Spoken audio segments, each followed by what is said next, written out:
Tu peux souffrir toute ta vie, souffrir, rien ne marche entre tes mains, la malédiction te poursuit partout, tu n'es pas en paix chez toi, tu n'es pas en paix nulle part à cause de tes péchés volontaires.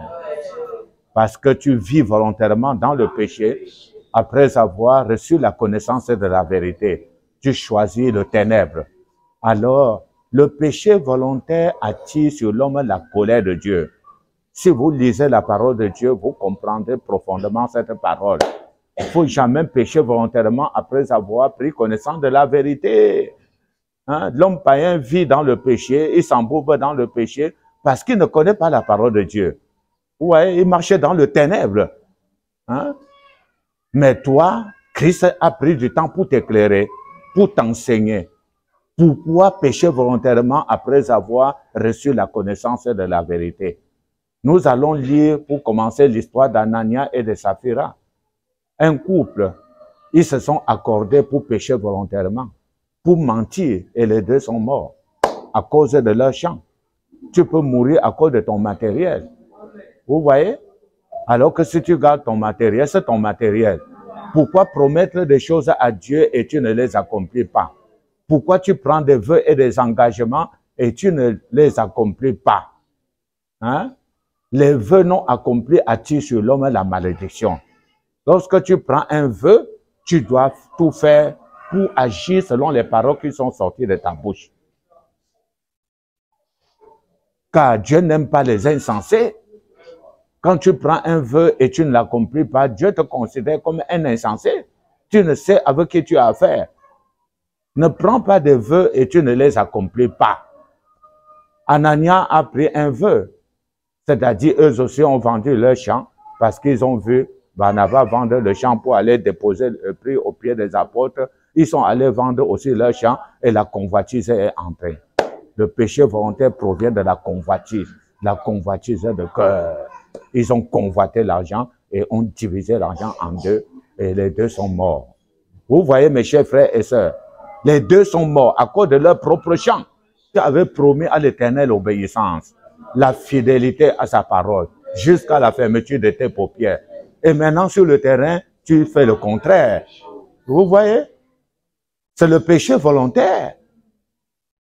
Si Saphira se désodalisait du mensonge de Anania, elle ne mourrait pas.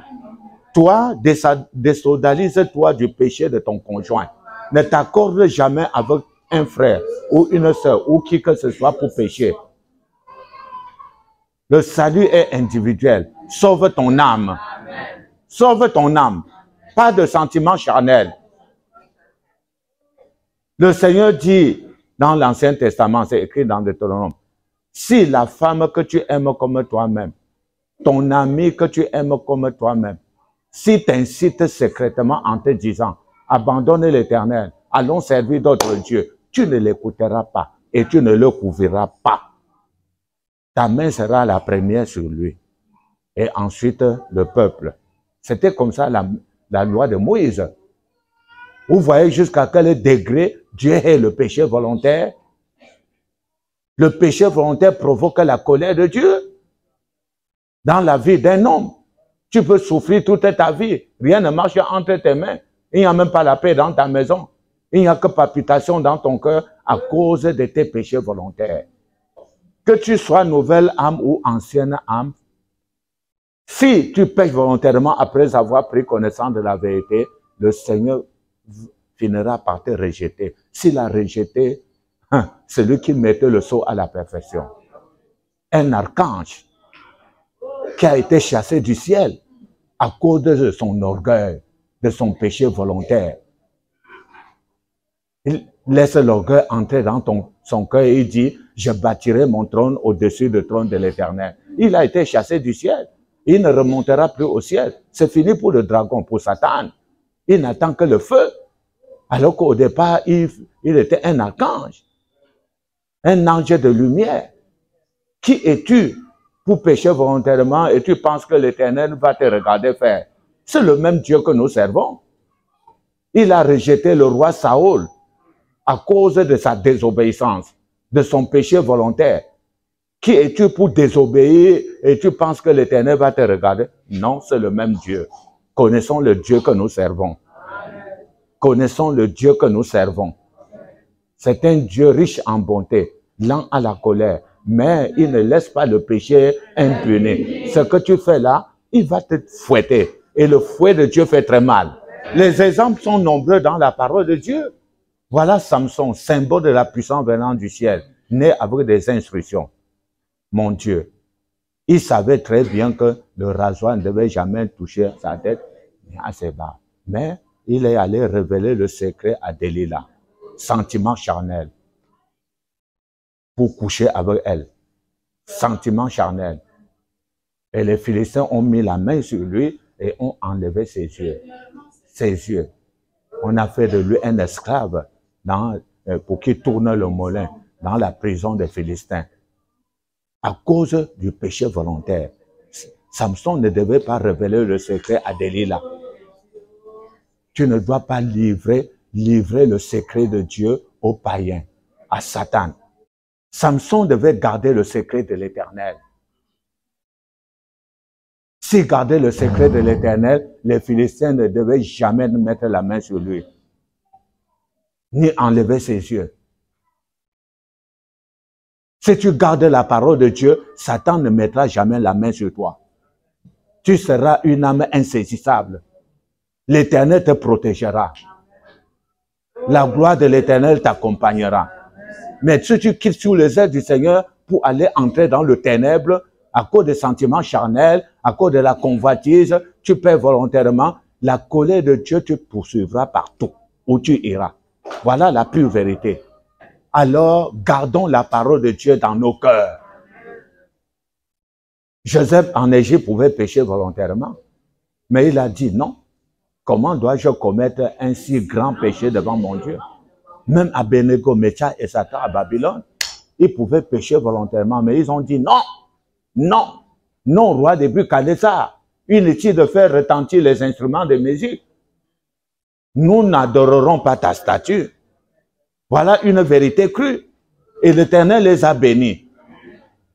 Sois ferme dans la foi. Apprends à dire la vérité à ton entourage. Pas de sentiments charnels. Ne laisse pas ton cœur convoiter les choses qui ne t'appartiennent pas. Contente-toi de peu que tu possèdes. Daniel a refusé d'adresser ses prières à un certain roi Darius. Il a dit non. Et 3 fois par jour, il se prosternait pour adorer le Dieu d'Israël, le Dieu de ses pères. Pourquoi pas toi aussi? Nous sommes appelés à obéir à la parole de Dieu, à garder la parole de Dieu dans nos cœurs. Car si tu gardes la parole de Dieu dans ton cœur, tu ne pécheras jamais volontairement. Mais si tu es un auditeur oublieux, tu vas toujours pécher avant de te souvenir de la parole de Dieu. Parce que la parole de Dieu n'est pas dans ton cœur. Laisse la parole de Dieu s'implanter dans ton cœur. À Dieu soit la gloire. C'est très important. La Bible déclare que le roi David a souffert pendant toute sa vie à cause de l'affaire d'Uri le Héthien. C'est écrit noir sur blanc.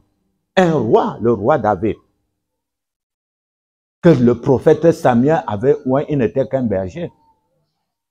Le roi David, étant jeune, qu'est-ce que Dieu n'a pas fait? Il l'a utilisé même pour tuer les gens Goliath, tuer les lions.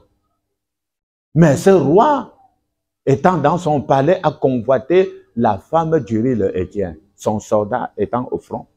Il a donné des ordres qu'on mette Uri le Héthien en face de combat, en première ligne. Et on l'a tué à cause de sa femme. Et David a souffert à cause de son infidélité à l'Éternel. Vous voyez, mes chers frères et sœurs, tu peux souffrir pendant toute ta vie à cause de tes adultères, de tes impudicités, des mensonges qui sortaient de ta bouche, à cause de la méchanceté de ton cœur. Dieu bénit tout le monde sauf toi. La colère de Dieu te poursuit partout. Les exemples sont nombreux dans la parole de Dieu. Salomon aussi a péché volontairement. Il est allé prendre les femmes étrangères pour venir les mettre dans le palais. Même la fille de Pharaon, les filles éthiopiennes, les filles moabites, pour les entasser dans le palais. Et ces femmes l'ont détourné de l'Éternel. Ils n'avaient pas la force pour dire à ces femmes que non, je ne peux pas ériger des statues pour vos dieux. Non, ils n'avaient pas la force. Ils se soumettent. Péché volontaire. Connaissant bien la loi. Connaissant très bien que l'Éternel nous a interdit de prendre les femmes étrangères. Il fut le premier à aller prendre les femmes étrangères pour les entasser dans le palais et la colère de Dieu s'est enflammée contre lui. Obéissons à la parole de Dieu. Obéissons à la parole de Dieu. Ces exemples ont été écrits pour nous servir d'enseignement. Nous sommes bien éclairés.